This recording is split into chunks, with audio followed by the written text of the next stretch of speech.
Shalom Bapak Ibu Saudara sekalian. Shalom. Kembali lagi kita di PA pada malam hari ini. Sebelum kita memulai PA pada hari ini, mari kita pujikan segala puji syukur.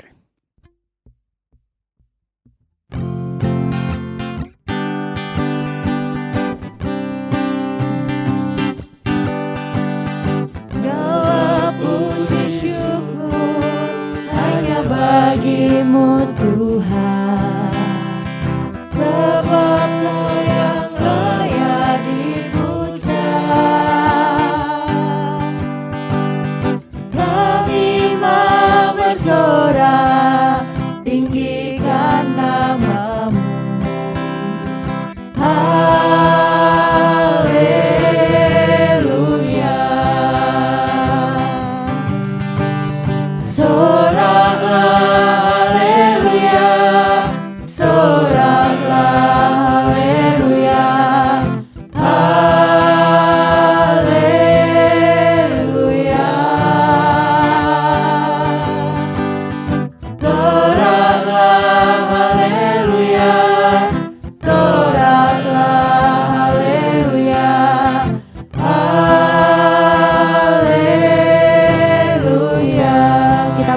Lagi dari awal.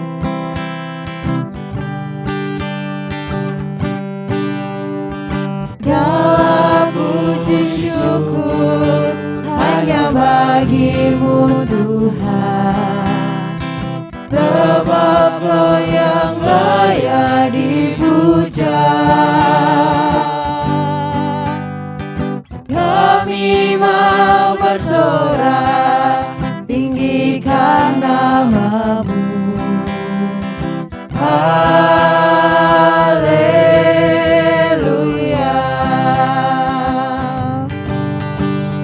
Soraklah haleluya, soraklah haleluya, haleluya.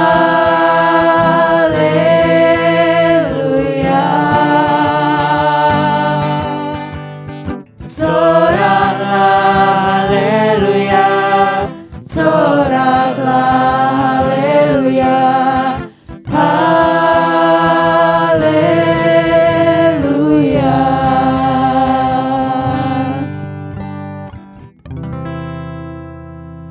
Mari kita berdoa. Tuhan, terima kasih Tuhan buat berkat dan pertolongan-Mu sampai saat ini Tuhan. Walaupun kami belum bisa beribadah secara offline Tuhan, secara keseluruhan Tuhan, tetapi Engkau telah memberikan kami kesempatan Tuhan untuk kami melaksanakan PA secara online ini Tuhan. Kami tetap bersyukur Tuhan, apapun keadaannya Tuhan, kami tetap bisa bersekutu dengan-Mu Tuhan. Saat ini Tuhan kami akan memulai setiap PA kami Tuhan, Kau yang berkati dari awal, pertengahan hingga akhirnya. Terima kasih Tuhan, dalam nama Tuhan Yesus, haleluya, puji Tuhan, amin. Bu Tias, ya. Hari ini kita PA-nya mau ngapain ya? Iya. Kayaknya kok ada yang agak beda gitu. Iya Dela, dan juga Bapak Ibu Saudara eyang-eyang dan anak-anak yang ada di rumah. PA kita hari ini lebih santai karena ini memang PIC-nya teman-teman dari remaja. Jadi kita mengikuti gayanya mereka ketika mereka mencoba menggumuli firman Tuhan. Nah, hari ini kita akan belajar dari sebuah kisah klasik sebenarnya yang semua dari kita tahu. Yaitu dari kisah yang tertulis di kitab Raja-Raja bagian pertama. Kita akan membaca di pasal 19 ayat 1 sampai 18. Mohon eyang-eyang, Bapak Ibu Saudara, anak-anakku yang ada di rumah dapat menyiapkannya. Dan bersamaan dengan panjenengan menyiapkan, mungkin baik kalau saya perkenalkan terlebih dahulu siapa saja yang ada di sini ya. Yang dari ujung sana yang pegang gitar itu Mas Evan. Kemudian yang jadi MC hari ini Mbak Dela. Di sebelah saya ada Pak Widodo. Kemudian ada Mas Yona dan yang paling pojok adalah Mas Vano. Kalau saya nggak perlu diperkenalkan guys, semoga panjenengan semua sudah tahu saya. Nah, kita akan mencoba menggumuli teks ini dengan cara yang berbeda. Karena itu mari kita membacanya bersama-sama dari kitab Raja-Raja bagian pertama pasal 19 ayat 1 sampai 18. Nanti saya akan membaca sampai dengan ayat yang ke-8. Mbak Dela nanti akan melanjutkan mulai dari ayat yang ke-9 sampai dengan yang ke-18. Ada 2 perikop penuh. Yang pertama diberi judul Elia ke Gunung Horeb, dan nanti yang dibaca oleh Mbak Dela diberi judul Allah menyatakan diri di Gunung Horeb. Saya akan bacakan untuk kita semua demikian. Ketika Ahab memberitahukan kepada Isabel segala yang dilakukan Elia dan perihal Elia membunuh semua nabi itu dengan pedang, maka Isabel menyuruh seorang suruhan mengatakan kepada Elia, "Beginilah kiranya para Allah menghukum aku, bahkan lebih lagi daripada itu, jika besok kira-kira pada waktu ini aku tidak membuat nyawamu sama seperti nyawa salah seorang dari mereka itu." Maka takutlah ia, lalu bangkit dan pergi menyelamatkan nyawanya. Dan setelah sampai ke Beersheba, yang termasuk wilayah Yehuda, ia meninggalkan bujangnya di sana. Tetapi ia sendiri masuk ke padang gurun sehari perjalanan jauhnya, lalu duduk di bawah sebuah pohon arar. Kemudian ia ingin mati, katanya, "Cukuplah itu, sekarang ya Tuhan, ambillah nyawaku, sebab aku ini tidak lebih baik daripada nenek moyangku." Sesudah itu ia berbaring dan tidur di bawah pohon arar itu. Tetapi tiba-tiba seorang malaikat menyentuh dia serta berkata kepadanya, "Bangunlah, makanlah." Ketika ia melihat sekitarnya, maka pada sebelah kepalanya ada roti bakar dan sebuah kendi berisi air. Lalu ia makan dan minum, kemudian berbaring pula. Tetapi malaikat Tuhan datang untuk kedua kalinya dan menyentuh dia serta berkata, "Bangunlah, makanlah, sebab kalau tidak perjalananmu nanti terlalu jauh bagimu." Maka bangunlah ia, lalu makan dan minum, dan oleh kekuatan makanan itu ia berjalan 40 hari 40 malam lamanya sampai ke gunung Allah, yakni Gunung Horeb. Silahkan Dela. Di sana masuklah ia ke dalam sebuah gua dan bermalam di situ. Maka firman Tuhan datang kepadanya, demikian, "Apakah kerjamu di sini, hai Elia?" Jawabnya, "Aku bekerja segiat-giatnya bagi Tuhan, alam semesta alam. Karena orang Israel meninggalkan perjanjianmu, meruntuhkan mezbah-mezbahmu dan membunuh nabi-nabimu dengan pedang. Hanya aku seorang dirilah yang masih hidup dan mereka ingin mencabut nyawaku." Lalu firman-Nya, "Keluarlah dan berdiri di atas gunung itu di hadapan Tuhan." Maka Tuhan lalu, angin besar dan kuat yang membelah gunung-gunung dan memecahkan bukit-bukit batu, mendahului Tuhan. Tetapi tidak ada Tuhan dalam angin itu, dan sesudah angin itu datanglah gempa, tetapi tidak ada Tuhan dalam gempa itu. Dan sesudah gempa itu datanglah api, tetapi tidak ada Tuhan dalam api itu. Dan sesudah api itu datanglah bunyi angin sepoi-sepoi basah. Segera sesudah Elia mendengarnya, ia menyelubungi mukanya dengan jubahnya, lalu pergi keluar dan berdiri di pintu gua itu. Maka datanglah suara kepadanya yang berbunyi, "Apakah kerjamu di sini, hai Elia?" Jawabnya, "Aku bekerja segiat-giatnya bagi Tuhan alam semesta alam. Karena orang Israel meninggalkan perjanjianmu, meruntuhkan mezbah-mezbahmu dan membunuh nabi-nabimu dengan pedang. Hanya aku seorang dirilah yang masih hidup, dan mereka ingin mencabut nyawaku." Firman Tuhan kepadanya, "Pergilah, kembalilah ke jalanmu melalui padang gurun ke Damsyik. Dan setelah engkau sampai, engkau harus mengurapi Hazael menjadi raja atas Aram. Juga Yehu, cucu Nimsi, haruslah kau urapi menjadi raja atas Israel. Dan Elisa bin Safat dari Abel Mehola harus kau urapi menjadi nabi menggantikan engkau. Maka siapa yang terluput dari pedang Hazael akan dibunuh oleh Yehu, dan siapa yang terluput dari pedang Yehu akan dibunuh oleh Elisa. Tetapi aku akan meninggalkan 7.000 orang di Israel, yakni semua orang yang tidak sujud menyembah Baal dan yang mulutnya tidak mencium dia." Terima kasih Dela untuk bacaannya, dan yang berbahagia adalah setiap kita yang mau merenungkan firman Tuhan dan yang juga mau melakukannya. Nah, Bapak Ibu Saudara, eyang-eyang dan juga anak-anakku yang dikasihi Tuhan, baik yang ada di sini atau yang ada di rumah, seperti yang tadi saya sampaikan, teks yang kita gumuli hari ini merupakan teks klasik yang saya yakin hampir semua dari kita mengetahui isinya.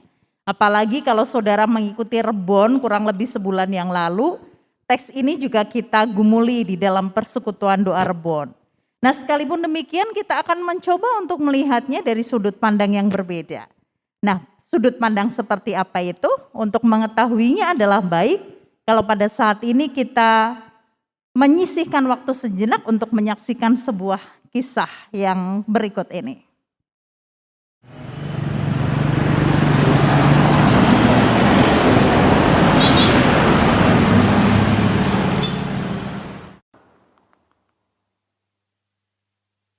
Halo Pak Jono. Oh ya, halo Pak Fono. Pak, nanti jadi ketemuan buat survei rumah nggak nih? Oh, mau sekarang Pak? Oh iya, kalau bisa sekarang saja. Oh ya, saya bisa. Saya ke sana. Oke Pak, saya tunggu ya Pak. Oh ya, siap. Ini mana nih Pak Fono nih tadi? Halo Pak Jono. Oh iya Pak Fono. Ya, jadi rumahnya yang mana ini? Oh, ini rumahnya yang satu ini Pak Jang. Ini tuh antik Pak, bagus. Jadi ini indah banget Pak ini Pak. Wah iya sih, antik banget sih rumahnya. Iya. Bagus. Jadi yang ini diambil nggak Pak? Sebenarnya antik, saya suka antik, cuman kayak kurang aja gitu loh rumahnya. Oh masih kurang ya Pak? Iya, ada yang lain nggak sih? Rumah Oh yang lain? masih ada Pak, masih ada. Ayo. Yaudah, ikut ayo saya, langsung Pak. aja.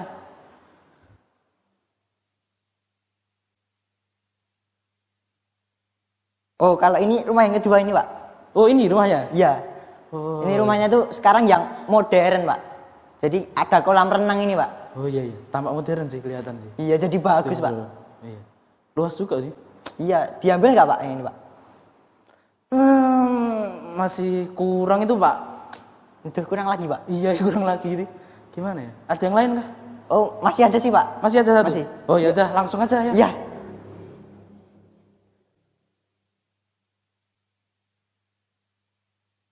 Nah kalau ini rumah yang terakhir ini Pak. Oh iya sih. Ini yang ini sekarang itu elit banget Pak. Besar ini Pak. Wah, iya besar banget itu. Oh iya besar. Iya. Jadi yang ini mau diambil nggak Pak? Sebenarnya luas, bagus juga sih. Iya bagus ini Pak. Tapi kok masih kayak kurang gitu ya Pak ya? Kenapa ya? Iya. Nggak cocok semua ini Pak. Nggak cocok itu Pak. Lah seleranya Bapak yang kayak gimana Pak? Aku itu sebenarnya suka rumah yang terang benderang itu loh. Ini tadi tuh dari 3 rumah itu tuh gelap semua Pak, nggak cocok saya.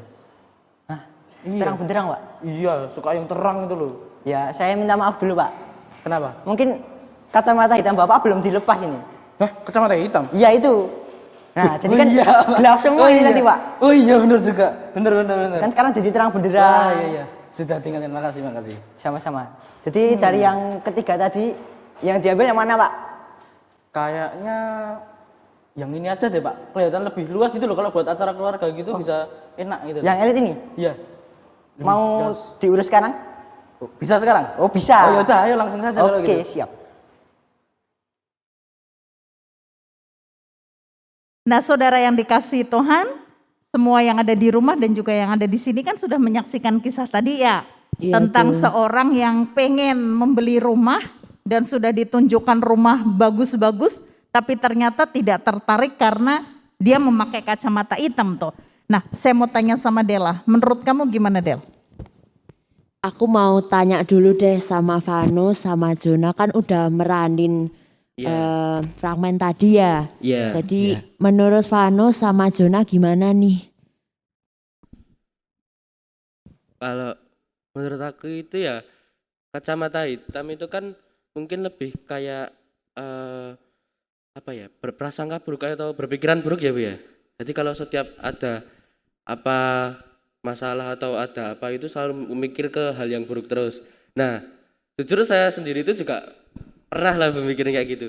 Kayak ini kan sekolah itu kan online ya. Terus Iya nih kayak online. semua pelajaran itu online gitu, aku kadang mikir, aduh ini kok beberapa materi malah banyak materi yang nggak masuk, terus nanti kalau waktu tiba-tiba offline terus ada ujian, ada ulangan, apakah aku bisa gitu loh Bu. Kadang itu kayak mikirnya kayak gitu. Jadi berprasangka buruk terus gitu loh di pikiran. Iya. Oh, ya kalau aku sesuai peranku itu ya kacamata hitam itu kayak aneh, jadi kayak memperbesar masalah. Padahal itu cuma sebuah kacamata tapi itu masalah besar. Ya di kehidupan juga sama sekolah kan, anak sekolah. Jadi online juga gitu kadang kan nilainya udah dikasih guru. Itu kadang oh kok nggak keluar nilaiku. Wah, jangan-jangan nggak ke input ke sana. Jadi kayak berprasangka juga kayak Vano. Ya jatuhnya seperti itu, Bu. Iya, itu tadi kalau dari Vano sama dari Jona itu mengkhawatirkan karena kan mereka masih SMP sama SMK ya. Iya. Jadi khawatir banget duh nanti kalau masuk sekolah offline aku bisa nggak ya ngikutin pelajaran gitu kan ya. Iya. Soalnya udah Ketinggalan. berapa tahun ini? Mau satu tahun Udah lebih ya hampir 2 udah. tahun Mau malah. 2 tahun. Oh ya 2 tahun Iya. ya sampai udah Mas Vano udah sampai masuk SMK dulu Iya. masih SMP kelas 8 ya. Iya. Jadi kayak udah terbiasa online, nanti kalau offline aku bisa nggak ya? Karena kan kalau online gini kan banyak yang Google gitu ya. Apalagi kalau ulangan juga kadang buka Google gitu kan. Iya. Curang-curang gitu. Jadi banyak persaingan yang menurutku nggak nggak bagus gitu loh. Karena aku sendiri juga dulu ngerasain gitu loh kok temenku yang ranking 30-an kok jadi juara segini ya kok jadi pinter kayak gitu kan. Iya. Itu gara-gara efek sekolah online juga. Nah itu tadi yang dari Vano sama Jona yang merasakan sekolah online. Nah sekarang aku mau tanya ke Pak Widodo karena kan Pak Widodo ini kan juga guru di salah satu SMK gitu ya Pak. Jadi gimana nih Pak pengalamannya waktu COVID-19 ini datang, jadi kan guru-guru harus bisa ini itu gitu Pak, harus bisa mengakses hal-hal yang dulu nggak pernah diakses atau nggak familiar sama guru-guru gitu Pak. Ya, terima kasih Mbak Dela. Jadi sebenarnya ada 2 golongan dari guru-guru yang mengajar di sekolah-sekolah itu. Yang pertama adalah golongan yang gaptek, artinya gagap teknologi, yang usia 50 ke atas itu yang memang dari awal mudanya tidak dipersiapkan dengan komputer, internet dan lain sebagainya. Tentu ini akan menjadi suatu perjuangan yang luar biasa. Karena apa? Karena mereka memang belum mempelajari itu. Kalaupun mereka harus mempelajari itu, sulit sekali untuk bisa menerapkan pada waktu mereka mengajar. Dari sisi teknologi tentu yang usia 50 ke atas mereka harus bekerja keras untuk bisa menyampaikan materi itu kepada siswa lewat daring. Yang masih muda-muda, yang sudah kental dengan teknologi, ini tentu tidak akan menjadi masalah dalam urusannya dengan pemakaian teknologi. Tetapi dalam hal pengalaman tentu mereka harus belajar juga.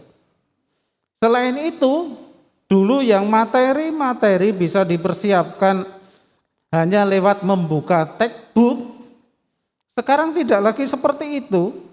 Mereka harus berpikir keras bagaimana caranya supaya materi itu bisa disampaikan kepada siswa. Bagaimana supaya gampang? Ada beberapa guru yang lewat berbagai cara. Satu, lewat merangkum materi atau bab-bab tertentu. Lalu dibuat menjadi PPT. Kadang mereka harus buat video. Kadang mereka harus buat soal-soal supaya bisa materi itu dicari siswa sehingga siswa menjadi mengerti apa yang dipelajari.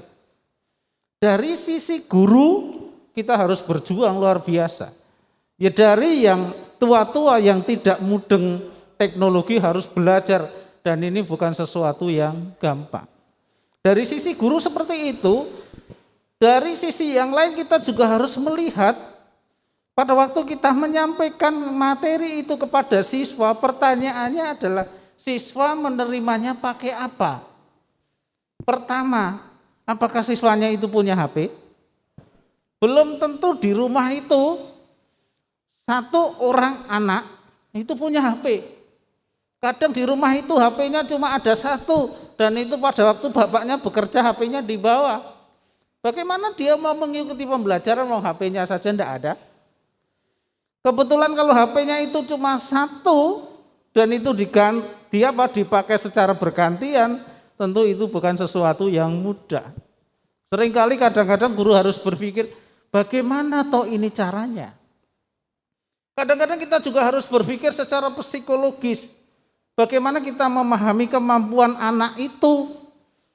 Kalau kita belum pernah ketemu, kalau belum pernah ketemu, bagaimana kita memahami psikologinya seperti apa, karakternya seperti apa, sifat-sifatnya seperti apa?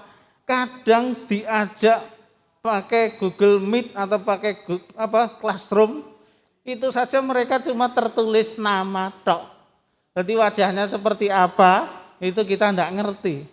Jadi bisa juga kita mengajar, itu mengajar bukan mengajar wajah orang, tetapi mengajar nama.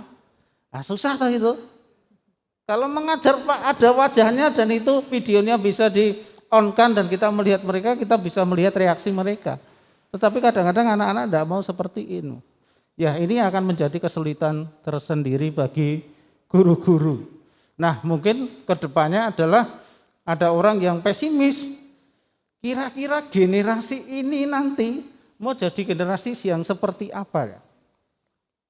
Itu pertanyaan bagi kita semua. Terima kasih Bu Tias. Ya. Dela? Ya Pak,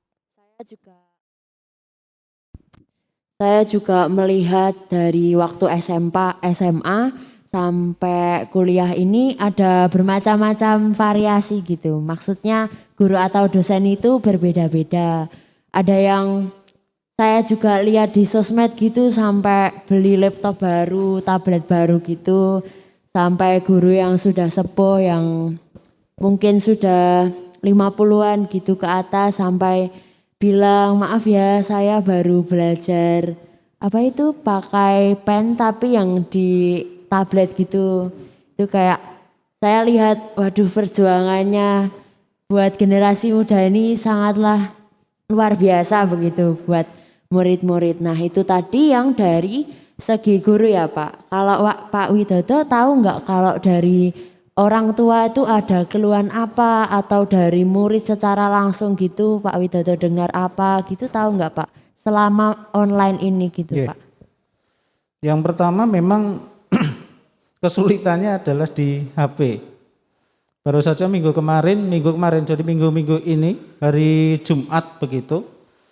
Ada seorang, karena saya menulisnya adalah menulis nama siswanya bukan nama orang tuanya. Nah kebetulan pada waktu saya menchat di WA itu ternyata yang jawab bukan anaknya tetapi ibunya. Jawabnya gimana? Jawabnya, Pak maaf ini HP-nya saya bawa kerja. Lah pertanyaannya adalah pada waktu saya menyampaikan materi lewat bot, lewat PPT, lewat video itu anaknya terus ngopo gitu loh. Itu akan menjadi pertanyaan tersendiri. Jadi kesulitan pertama adalah kesulitan di HP. Kesulitan yang kedua adalah kesulitan di sinyal. Tempat-tempat tertentu itu sinyalnya memang lemot. Jadi kalau dipakai untuk Google Meet salah satunya itu akan dalam waktu kira-kira 10 menit gitu akan repair lagi. Jadi puter lagi, terus nanti connection lagi dan lain sebagainya. Itu akan menjadi kesulitan tersendiri. Oleh karena itu, dua hal ini menjadi sesuatu yang amat penting. Dan kemudian saya berpikir lah anaknya ini tidak bisa pembelajaran kalau HP-nya dibawa ibunya. Lalu saya kasih solusi, Bu itu tidak harus HP yang mahal. Silahkan ibu menabung misalnya satu hari 10.000, nanti 1 bulan kan sudah 300.000.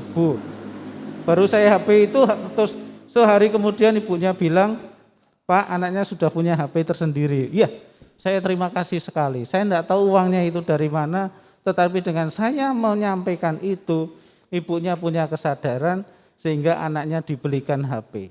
Saya enggak tahu HP-nya baru apa HP-nya second, yang penting saya enggak penting itu, yang penting anaknya bisa pembelajaran. Nah ini kesulitan-kesulitan. Itu dulu Mbak Dela, terima kasih. Oh ya Pak, terima kasih. Mungkin memang banyak kendala di masa pandemi ini, seperti misalnya kalau sekolah itu yang tadi Pak Widodo sampaikan kayak jaringannya lemot, kuotanya habis itu HP-nya juga lemot karena udah lama kayak gitu. Padahal kan zaman dulu tinggal berangkat sekolah, terima pelajaran, istirahat, bercanda sama teman-teman, bisa makan dulu, bisa main dulu baru pulang gitu. Sekarang harus di rumah, udah semuanya pakai online, habis itu nggak bisa keluar-keluar, nggak ketemu sama teman-teman, udah tambah suntuk gitu di otak gitu kan juga. Nah itu dulu Bu Tias. Menurut Bu Tias apa sih yang kita bicaraan ini sama Vano, sama Jona, sama Pak Widodo, apa hubungannya sama yang sudah fragmen tadi dan juga yang kita baca ini tentang Nabi Elia, itu apa hubungannya ya Bu Tias? Baik. Jadi yang pertama terima kasih ya untuk kesaksiannya Vano, Jona, Pak Ya, Wid sama-sama. dan juga Mbak Dela. Nanti Mas Evan mesti juga akan memberikan kesaksian gitu.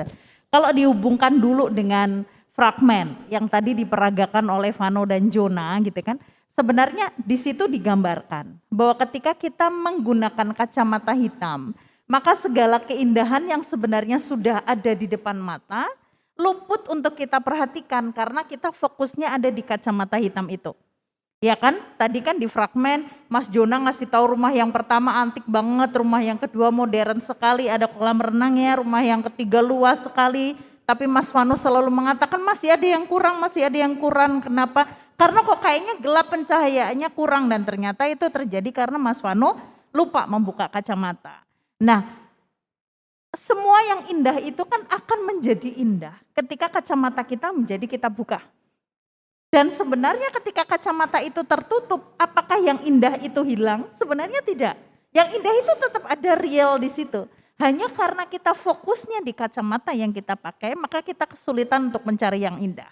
Nah sebelum masuk ke teks, tadi kan Mas Vano, Mas Jona, Pak Wid, Mbak Dela juga mengatakan bahwa terutama di masa pandemi ini, kan memang ada banyak kesulitan-kesulitan yang kalau tidak disikapi dengan baik itu kan kadang menimbulkan depresi gitu kalau pakai bahasa psikologinya gitu. Nah depresi itu kan akhirnya yang membuat kita kehilangan sukacita. Padahal ada banyak sukacita yang dirasakan. Saya mau tanya dulu sama Mas Vano. Ketika Mas Vano tadi mengatakan bahwa dalam situasi online seperti ini ada kesulitan yang berat, apakah itu kemudian membuat Mas Vano kehilangan semangat di masa remajanya, kehilangan kesempatan untuk bisa lulusan sama teman-temannya gitu kan? Yang sebenarnya itu ada, bisa dinikmati, tapi karena fokusnya itu pada situasi yang tidak mudah itu, maka yang lain dilupakan. Dulu tuh hampir sempat buka gitu, cuman setelah ya kalau dipikir-pikir lagi tuh kayak ya merugikan lah istilahnya. Ini tuh sebenarnya bisa jadi sesuatu yang baik itu, tapi kok kalau dipikirin yang buruk-buruknya kok malah jadi nggak enak jatuhnya, terus kepikiran kayak gitu, terus ya akhirnya pokoknya nggak ada pakai kacamata hitam gitu loh. Jadi bisa memandang semuanya itu sebisa mungkin itu tidak memandang hal yang buruknya. Iya, tidak hanya fokus pada satu hal saja gitu. Dan Mas Vano sudah melewati itu kan, sehingga sekalipun real dalam situasi pandemi ada kesulitan, tetapi itu tidak kemudian menghalangi Mas Vano untuk tetap bisa ceria menikmati masa remajanya, karena Mas Vano tetap bisa melihat ada hal baik di balik segala kesulitan itu, gitu kan. Mas Jona juga gitu kah? Ya sama seperti Mas Vano. Nah Mbak Dela gimana tadi yang sudah ngelewatin masa SMA dan sekarang masuk kuliah, nggak sempet ngerasain mospek dan lain sebagainya, ketemu sama teman-teman baru, padahal kan dulu bayangannya lulus sekolah, kuliah dengan pakai baju yang tidak seragam lagi gitu ya. Kan mesti kepengen sudah bayangin yang macam-macam. Itu apakah menjadi hilang begitu saja karena situasi pandemi? Kalau dulu sempat iya Bu, dulu kan bayangannya dulu waktu itu saya kan study tour gitu. Pas study tour tuh di Solo udah KLB atau apa ya itu namanya. Jadi langsung kan waktu itu seneng libur 2 minggu, berakhir 2 tahun juga. Jadi waktu awal-awal itu udah bayangin gitu Bu, karena waktu itu saya waktu kelas 11 itu memang banyak prakteknya. Jadi pulang dari study tour tuh banyak tugas-tugas, banyak video gitu. Pokoknya udah bayangin semuanya, drama-drama juga gitu. Langsung rasanya tuh kayak terhenti gitu loh Bu. Langsung deg gitu. Apalagi waktu 2 minggu berlalu itu kok udah firasatnya jelek, kok kayaknya ini bakalan lama banget ya. Bener ternyata sampai kuliah belum masuk juga. Nah waktu itu sempat mikir kayak waktu kemarin belajar SBM itu kayak bayangin coba aja kalau offline mesti bisa belajar bareng sama teman-teman, bisa istilahnya ngeluh bareng, kok ini apa ya bisa tanya langsung. Nah kemarin tuh kayak belajar sendiri gitu, habis itu tapi juga bisa lihat dari sisi baiknya gitu.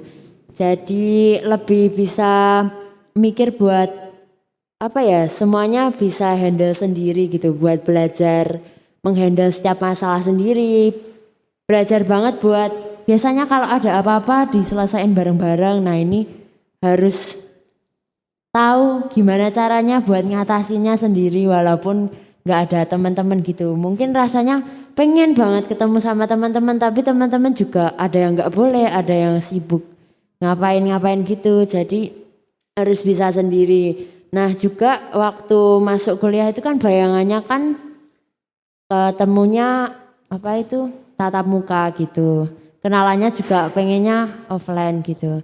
Nah kan saya juga jarang banget kenalan sama temen tuh online gitu. Jadi kayak harus keluar dari zona buat ya aku harus bisa gitu kenalan sama temanku online. Kalau nggak bisa nanti aku nggak punya teman. Nah banyak hal yang aku pelajari selama 2 tahun ini, mulai dari ngehandle masalah sendiri, habis itu keluar dari zona nyaman yang dulu-dulu aku harus sama teman-teman, ini harus bisa sendiri kayak gitu Bu. Oke. Tapi dari situ ketahuan kan bahwa ternyata di balik semua ketidakmudahan itu ada potensi yang Tuhan kasih dalam diri kita. Iya. Yang sebelumnya mungkin kita tidak tahu bahwa kita bisa melakukan itu. Iya. Tapi ketika dibenturkan dengan situasi yang tidak mudah ternyata tahu.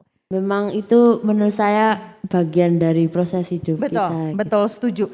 Jadi kalau saya coba perhatikan apa yang tadi disampaikan Vano, Yona, Mbak Dela dan juga Pak Wit sebagai guru dan juga sebagai orang tua. Untuk bisa beradaptasi dari yang awalnya melihat sesuatu dengan kacamata hitam menjadi orang yang belajar membuka kacamata hitam dan menikmati pemandangan indah yang ada di sekitar kita. Itu ternyata tidak kemudian semudah membalik telapak tangan. Tapi membutuhkan waktu tertentu.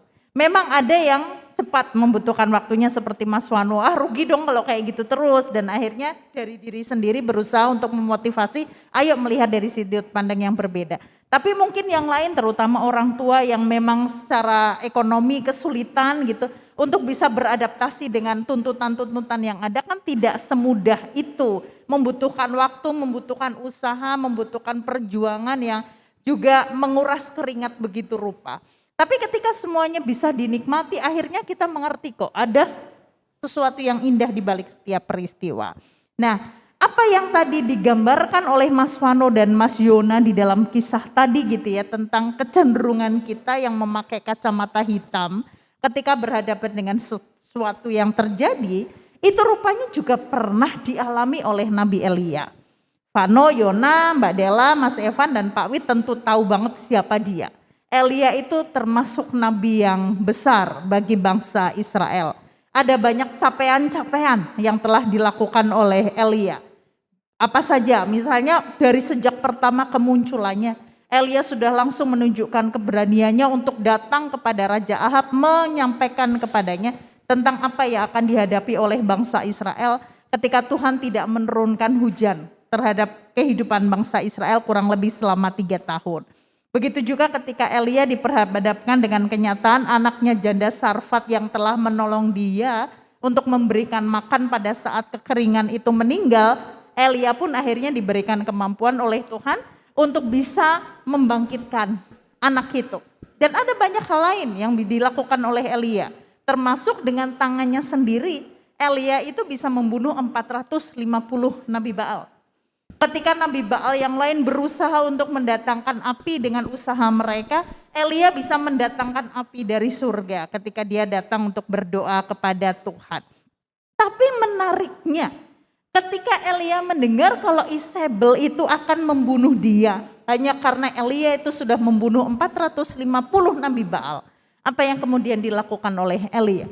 Keberanian dia, kesuksesan dia yang pernah dia torehkan sebelumnya itu seolah-olah gak ada bekasnya sama sekali. Karena Elia takut terhadap ancaman Isabel itu. Bentuk ketakutannya dilihat dengan cara apa? Dia melarikan diri dari Israel Utara menuju ke Israel Selatan. Yang kalau dilihat secara jarak itu ratusan kilometer. Dan ketika dia sudah sampai di Israel Selatan yang secara logika manusia dia itu sudah aman, gak perlu lagi takut terhadap ancaman Isabel. Karena Isabel dan Ahab itu hanya menguasai wilayah utara dan dia tidak menguasai wilayah selatan. Kalaupun dia mau menangkap Ahab yang menangkap Elia yang saat itu ada di selatan, tentu dia harus permisi dulu sama yang punya wilayah gitu kan. Itu juga tidak kemudian membuat Elia tenang. Dia tetap aja ketakutan, bahkan dia meminta kepada Tuhan agar Tuhan mencabut nyawanya. Nah pertanyaannya, kenapa Elia yang sebelumnya hidup dengan prestasi yang gilang gemilang, hanya karena dia mendapatkan ancaman dari Isabel, dia kemudian merasa tidak layak lagi untuk hidup. Dia merasa tidak sanggup untuk melanjutkan karyanya. Dia menutup semua yang ada di depannya dengan kacamata hitam. Apa semata-mata karena dia takut sama ancaman Isabel? Kalau kita memperhatikan apa yang disampaikan Elia kepada Tuhan, ketika dia berkata, cukuplah itu, sekarang ya Tuhan ambillah nyawaku, sebab aku tidak lebih baik dari nenek moyangku. Dari situ kita tahu, yang membuat Elia merasa tidak sanggup lagi untuk berjalan, melihat semuanya dengan gelap. Bukan hanya semata karena dia takut sama ancaman Isabel, tapi karena dia merasa gagal. Merasa tidak bisa segera membawa Ahab untuk kembali berbalik kepada Tuhan. Misinya Elia pada saat itu ketika dia diteguhkan menjadi nabi oleh Tuhan, itu kan mengingatkan Ahab dan rakyat Israel Utara yang lainnya untuk tidak lagi menyembah kepada Baal yang disembah oleh Isabel, istrinya Ahab. Dan Elia sudah menunjukkan tentang betapa Tuhan itu maha kuasa. Tetapi itu tidak serta-merta membuat Ahab itu bisa kembali. Elia merasa gagal. Nah dalam kegagalannya itu apa yang dilakukan Tuhan? Tuhan kemudian mengutus malaikatnya untuk membangkitkan Elia. Jadi kalau tadi Vano, Yona, dan Dela berusaha untuk membuat dirinya adaptasi dengan situasi yang ada itu karena kalian sendiri yang mencoba untuk melihat, ayo dong kalau kamu gak bangkit siapa lagi gitu kan. Tapi gak dengan Elia. Elia butuh pihak lain untuk mengingatkan dia. Pihak lainnya siapa? Malaikat. Malaikat bukan hanya datang, dia ngasih makan, dia kuatkan Elia, ayo tugasmu masih banyak. Benar, Elia bisa, oke. Bahkan dengan makanan yang diberikan malaikat itu dia bisa berjalan 40 hari 40 malam loh sampai ke Gunung Horeb. Tapi menariknya ketika dia ada di Gunung Horeb itu, Elia jatuh lagi di dalam keterpurukan. Kenapa? Apa karena dia masih merasa gagal? Sekarang dia berkata kepada Tuhan, karena dia merasa sendiri.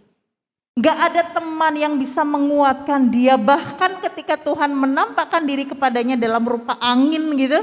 Ketika Tuhan tanya lagi kepadanya, jawabannya masih sama.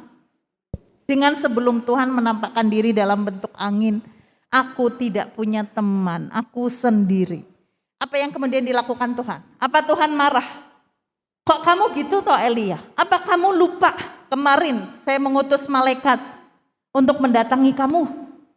Memberi kamu makan, dan itu yang membuat kamu bertahan sampai dengan hari ini. Dan kamu juga tadi sudah menyaksikan bagaimana aku hadir dalam bentuk fenomena alam. Tapi kok kamu masih kayak gitu? Apa Tuhan marah? Enggak. Tuhan tetap bimbing Elia. Artinya apa? Tuhan tahu kemampuan kita untuk melepas kacamata itu satu orang dengan orang yang lain gak mudah. Ada yang bisa dengan cepat melepas kacamata, tapi ada yang butuh proses. Misalnya harus tangan dua ditaruh dulu di kepala, tapi ada juga yang mungkin membutuhkan bantuan orang lain. Artinya setiap orang untuk berpindah dari melihat sesuatu dari bentuk hitam saja menjadi berwarna, itu berbeda-beda, Tuhan tahu. Dan Tuhan tidak memaksa. Yona, kamu harus seperti Vano dong, wong Vano aja bisa kok, kamu gak bisa. Misalnya seperti itu. Atau Evan, kamu harus seperti Dela dong, dia perempuan, dia bisa gitu ya adaptasi. Gak bisa, Tuhan paham siapa kita. Nah karena itu Tuhan membimbing kita dengan caranya Tuhan. Hanya kita mau atau tidak mendengar itu. Karena kayak tadi Pak Wid salah satu malaikat saya pikir yang dipakai oleh Tuhan untuk membimbing para orang tua. Ketika mereka berhadapan dengan situasi yang tidak mudah, saat kesulitan, bagaimana anaknya butuh HP, mereka sendiri kondisi ekonominya terbatas. Kalau melihat itu terus maka yang lain menjadi hitam, Pak Wid kasih solusi. Nah ini yang dihadapi oleh kita yang ada di sini itu juga kadang dihadapi oleh mbah-mbah loh yang ada di rumah. Iya kan? Mereka juga sendiri lonely. Kadang mungkin kayak Elia, aduh Tuhan kenapa kok enggak aku dicabut aja nyawaku, aku tidur sendiri, enggak ada cucu, enggak ada anak yang hadir mendampingi aku. Apalagi sekarang situasi pandemi semakin sulit, mereka datang menjemput aku. Tuhan gimana? Misalnya kayak gitu. Tapi Tuhan sadarkan, ayo jangan melihat hanya dari sisi itu. Lihat bahwa dalam segala keterbatasanmu Tuhan memberikan kamu kemampuan untuk bisa beradaptasi. Contohnya tadi Dela, ada ibu guru yang usianya 50 tahun toh, yang belum pernah sama sekali belajar tentang teknologi, tapi akhirnya ketika dituntut untuk mengajar dengan teknologi-teknologi yang baru, ibu itu mau belajar melakukannya. Bahkan dia mengatakan kepada muridnya, maaf ya saya lagi belajar, mohon bantu kalau misalnya itu belum bisa dengan lancar saya lakukan. Artinya orang tua pun bisa beradaptasi, tidak hanya kemudian meratapi situasi yang ada, tapi mencoba melihat dari sisi yang berbeda. Tapi sekali lagi itu tidak mudah, tapi mungkin Pak Wid bisa membantu bagaimana mendampingi orang tua yang sampai dengan hari ini masih melihat dari sudut pandang yang gelap ketika berhadapan dengan situasi yang tidak mudah. Satu, anaknya butuh dukungan dengan teknologi-teknologi yang ada. Pekerjaan mereka juga tidak bisa ditinggalkan. Mereka juga masih harus mendampingi orang tua dan lain sebagainya. Mungkin Pak Wid bisa bantuin itu. Ya. Nyuwun pangapunten itu bagi orang-orang tua, eyang-eyang ya. Seringkali merasa kesepian di rumah, bagaimana solusinya? Yang pertama adalah bahwa Tuhan itu adalah tempat di mana dia harus bersandar. Walaupun kadang dia sendiri, tetapi sebenarnya tidak sendiri. Tuhan selalu bersama. Nah, kalau kebetulan anaknya itu menjenguknya, itu adalah suatu kesukacitaan. Tidak harus lama kok menjenguk itu. Jadi ini perlu disadari oleh anak-anak yang kebetulan punya eyang-eyang yang sendiri. Ditengok 1 menit, 2 menit, sampai 10 menit, itu sudah merupakan penghiburan tersendiri. Yang penting yang harus dilakukan adalah bahwa jangan sampai putus asa. Seperti Elia tadi, Tuhan ambil nyawaku, jangan sampai seperti itu. Tetap harus bersyukur, misalnya sekarang usianya sudah lebih dari 60 tahun. Bersyukur ternyata Tuhan sudah memelihara saya, Tuhan sudah melindungi saya, Tuhan sudah menyertai saya selama sampai 60 tahun. Atau mungkin sampai 70 tahun, atau mungkin sampai 80 tahun lebih. Tuhan bisa menyertai, bisa mendidik anak-anaknya sampai semuanya menjadi berumah tangga. Itu adalah sesuatu yang luar biasa. Semuanya diterima dengan bersyukur dan selanjutnya selalu berserah kepada Tuhan. Apapun yang terjadi. Ini untuk orang-orang tua. Untuk anak-anak yang masih muda remaja, jangan tadi kalau Bu Tias lulus-lulusan. Nah, ini saya yang tidak suka. Jangan sampai pandemi ini menjadi suatu cara bagi anak-anak tertentu yang malas dalam tanda petik. Mas, pokoknya aku harus mengerjakan yang penting lulus. Jangan seperti itu. Itu kacamata hitam yang males gitu ya. Kacamata hitam pokoknya lulus, enggak apa-apa lah. Itu nanti akan menjadi remaja yang punya kualitas yang tidak baik. Ya. Karena apa? Karena dia cuma lulusan, bukan lulus dalam arti yang sebenarnya. Maka harus punya semangat, lakukan segala sesuatu dengan sukacita. Guru selalu berusaha untuk membuat sekolah online ini menjadi sekolah yang menyenangkan.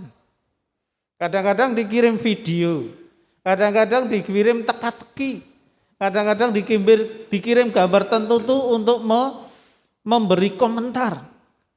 Ini adalah cara-cara guru untuk membuat apa? Sekolah online itu menjadi menyenangkan. Oleh karena itu bagi siswa-siswa apapun itu dari tingkat SD sampai perkuliahan mahasiswa, lakukan segala sesuatu itu dengan sukacita. Karena pasti guru memberi tugas, menyuruh melakukan sesuatu itu sesuai dengan target yang harus dia kerjakan. Memang yang paling sulit adalah anak-anak yang PAUD atau TK. Itu kalau saya pakai online, wah mereka susah sekali. Makanya yang seringkali stres bukan anaknya, tetapi orang tuanya yang mendampinginya untuk memberi pembelajaran. Oleh karena itu, bagi orang tua yang mendampingi anaknya, perlu untuk bersabar. Sekaligus juga perlu untuk belajar bagaimana menggunakan teknologi itu dengan sebaik-baiknya. Ngatan Putias, terima kasih. Terima kasih, menarik ya sebenarnya ya cerita kita. Jadi pengalaman yang kita alami saat ini ternyata dalam bentuk yang berbeda juga pernah dirasakan oleh tokoh-tokoh yang terkenal termasuk yang ada di dalam Alkitab. Bahkan mereka yang dikategorikan sebagai nabi besar pun pernah jatuh dalam situasi putus asa, depresi. Tapi dalam situasi seperti itu Tuhan tidak membiarkan. Tuhan selalu hadir membimbing. Kalau kehadiran yang pertama tidak direspon karena masih tetap pakai kacamata hitam, Tuhan hadir lagi dalam kehadiran yang berikutnya. Begitu juga sebaliknya kalau ternyata berusaha untuk bangkit tapi jatuh lagi, Tuhan juga tetap akan hadir. Nah, itu juga yang mesti selalu kita sadarkan dalam diri kita gitu. Jadi belajar yuk jangan hanya melihat dari kacamata hitam saja. Karena faktanya ada banyak hal yang menarik kok yang Tuhan berikan pada kita.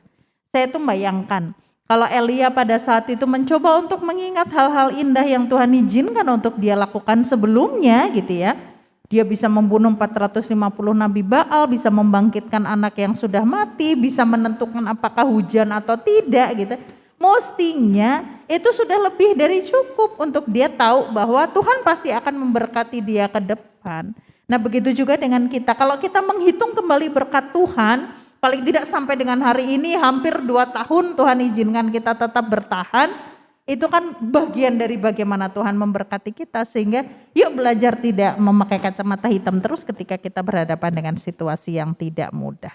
Sementara itu ya Dela ya, karena waktunya juga ngejar kita terus, kayaknya nggak fair kalau kita menyita waktunya Bapak Ibu, eyang-eyang dan teman-teman kita di rumah. Terima kasih Dela. Ya, jadi kesimpulannya adalah dalam hidup ini terkhususnya di masa pandemi ini tidak hanya diri kita yang merasa susah, semuanya pasti juga merasakan itu. Mulai dari anak-anak ataupun remaja, dewasa ataupun eyang-eyang, semuanya merasakan walaupun masalahnya berbeda-beda. Tetapi kita harus tetap bisa melihat segala sesuatu dari sisi positifnya, tidak melulu dari sisi yang negatif terus. Karena saya percaya bahwa Tuhan pasti mempunyai maksud yang bagus buat kita hidup di masa sekarang ini, buat memproses hidup kita agar hidup kita menjadi lebih baik lagi, agar hidup kita menjadi lebih bermanfaat lagi. Saat ini kita sudah gak terasa sudah Di penghujung acara, mari kita pujikan Kaulah Harapan.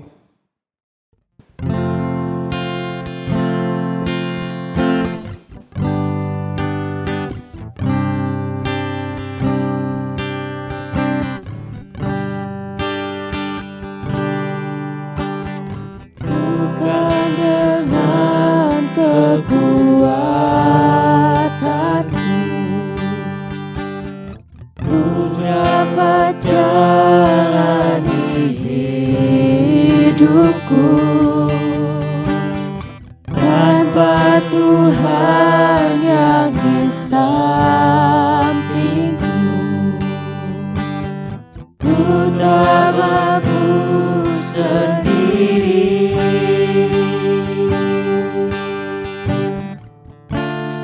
Engkaulah kuatku dan menopangku, ku pandang wajah-Mu dan berseru, pertolonganku datang dari-Mu. Peganglah tanganku, jangan lepaskan.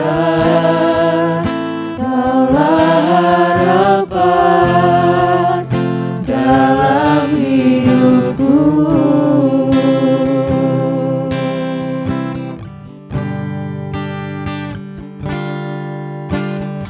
Bukan dengan kekuatanku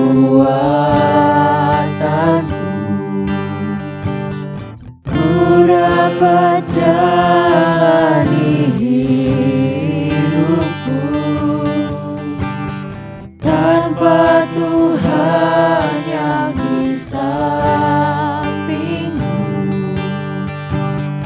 ku tak mampu sendiri.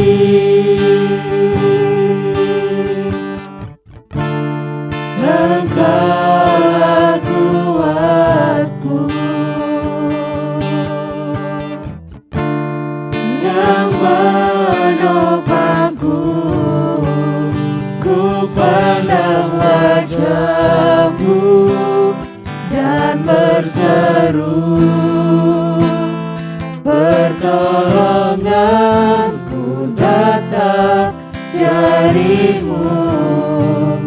Peganglah tanganku, jangan lepaskan.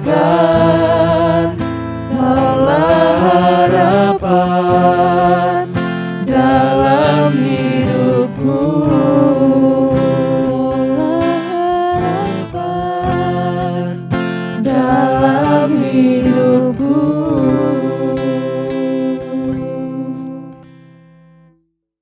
Untuk menutup PA pada hari ini, saya minta tolong kepada Pak Wid untuk doa syafaat dan penutup. Kami mengucap syukur Tuhan atas kasih dan penyertaan Tuhan. Kami boleh belajar pada saat ini lewat kisah hamba-Mu, Nabi Elia. Apa yang boleh kami pelajari pada saat ini Tuhan, kiranya Engkau beri kemampuan kami untuk mengerjakannya. Kasih Tuhan memberi kami motivasi, kasih Tuhan menyertai kami untuk melangkah di dalam kehidupan kami. Baik kami sebagai anak-anak, kami sebagai orang tua, kami sebagai eyang putri dan eyang kakung. Di dalam kehidupan kami Tuhan, kami ingin Tuhan selalu campur tangan di dalam kehidupan kami.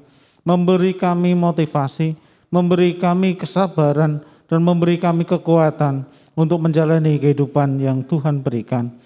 Singkirkan kuasa-kuasa kegelapan di dalam pikiran kami, singkirkan kuasa kegelapan dalam kacamata hitam kami, sehingga kami boleh menjalani kehidupan ini karena kasih dan berkat Tuhan.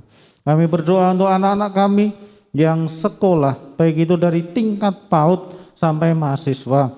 Tuhan tolong mereka untuk mempunyai motivasi yang kuat untuk belajar, dan belajar.